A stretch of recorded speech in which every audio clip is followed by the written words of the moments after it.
আচ্ছা, আমি এখন আছি মণি স্কোয়ার মলে। নমস্কার, আমি অনিরুদ্ধ, কাস্টিং ক্যাম্পাসের একজন কাস্টিং রাইটার। এই মণি স্কোয়ার মলে একটা স্যালন আছে, আই ক্যাচার। সেখানে কিছুক্ষণ আগে এসেছিলো বাংলা সিনেমার জনপ্রিয় নায়ক প্রসেনজিৎ চ্যাটার্জি। দেবী চৌধুরানীর প্রমোশনের জন্য এখানে এসেছিল সে, এবং কন্যা সিনেমার টিম যেখানে ছিল, কন্যা সিনেমার ডিরেক্টর, তার মুখ্য চরিত্রে যে অভিনয় করেছেন অমৃতা দে, এবং তাদের একটি গানের গায়িকা অর্পিতা সরকার, তারাও এখানে এসেছিলেন তাদের সিনেমার প্রমোশনের জন্য। চলুন দেখা যাক সেখানে প্রমোশনে কী কী হলো। আমার পুজোর সময় because of that September 30th পুজোর মধ্যেই ম্যাক্সিমাম সময় মধ্যে পড়ে। So celebration with the birthday, Puja, so it's a time for celebration. আমার মনে হয় পুজোর সময় আমরা আনন্দ যতটা করি, আমরা আনন্দ দেওয়ার চেষ্টা করি, কারণ ওটাই আমাদের কাজ। আর পুজোর সময় বাঙালিরা সারা শহর বেরিয়ে পড়ে ভালো সিনেমা দেখার জন্য, ভালো খাবার খাওয়ার জন্য, ঘোরার জন্য। So I think that's a very good time. আমি করে ডায়েটে থাকি সারা বছর, which is my normal thing. এই বছর আমার রিলিজ করছে দেবী চৌধুরানী, যার জন্য আজকে এই আইকেসের সঙ্গে আমার বেশ লম্বা বহু বছর ধরে একটা ভালো সম্পর্ক।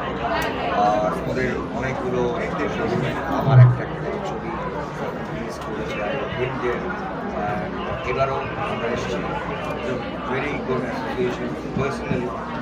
আর আমার এই ছবি রিলিজ করবে 26 সেপ্টেম্বর লেখা লেখা গান, গল্প, দেবী চৌধুরী সারা বাঙালিরা, সারা পৃথিবীর বাঙালিরা পড়েছেন। আমার মনে হয় খুব বাঙালি তাদের জন্য একটি অভিনব ছবি হবে বলে আমার মনে হয়। আর আমি ব্যক্তিগতভাবে ডায়েট করি, খাওয়া দাওয়া নিয়ে কথা হচ্ছে। পুজোর সময়টা বাইরের খাবার খাই না, তবে ভোগ আমি নিশ্চয়ই খাই।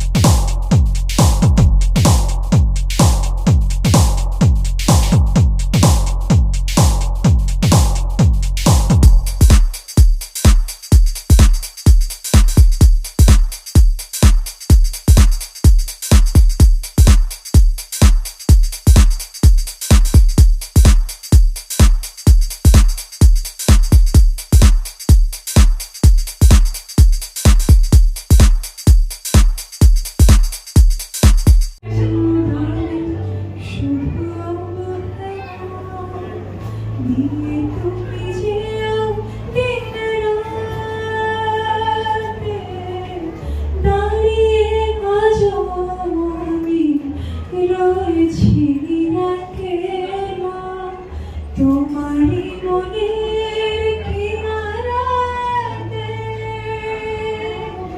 সারা রাতে পারলে আমাকে ডাকছে ইশারাতে।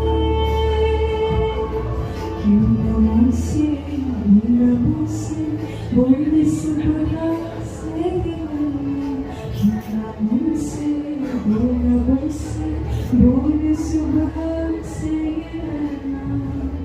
बाबुए के घर आए ना चैना मन न ओ सैया मन की चिड़ैया जलने से नैना तमिया टूटे ये हमारे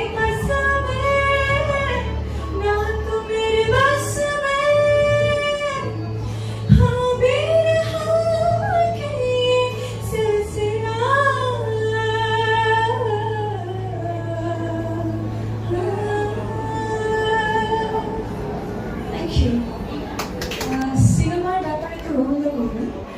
আর this is a big opportunity for me actually. The collaboration of Ishanda and Varish.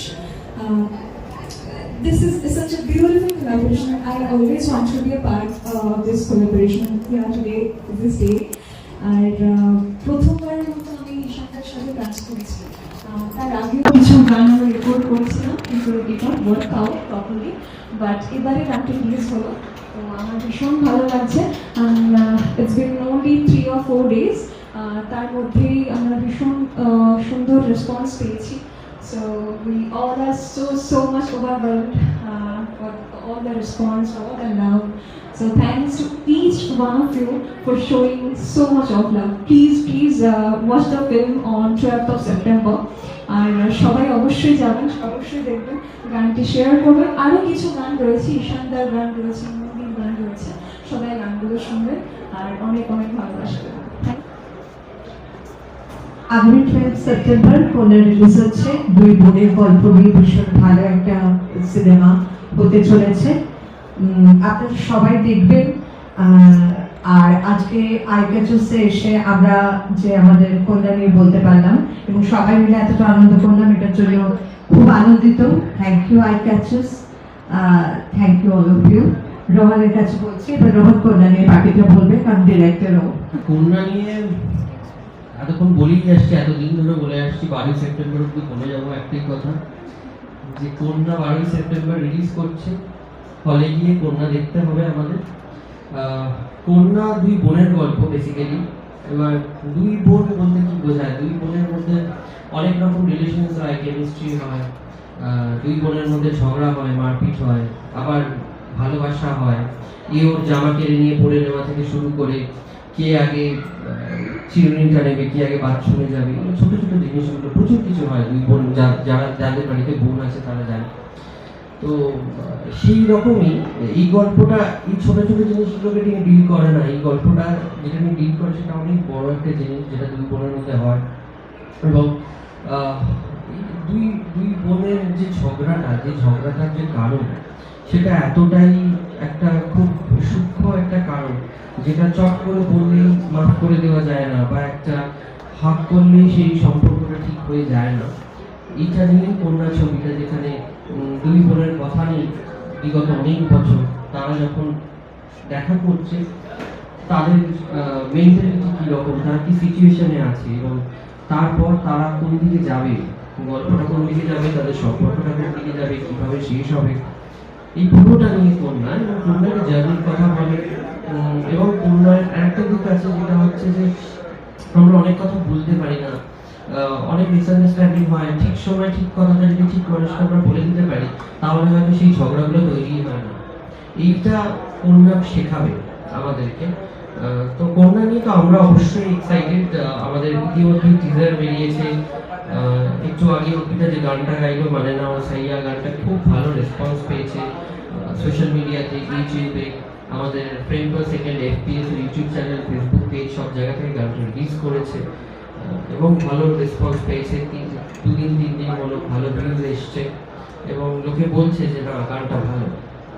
এটা আমাদের কাছে একটা বড় প্রাপ্তি।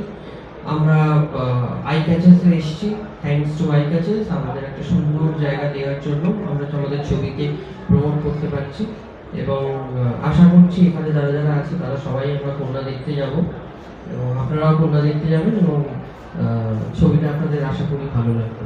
Thank you.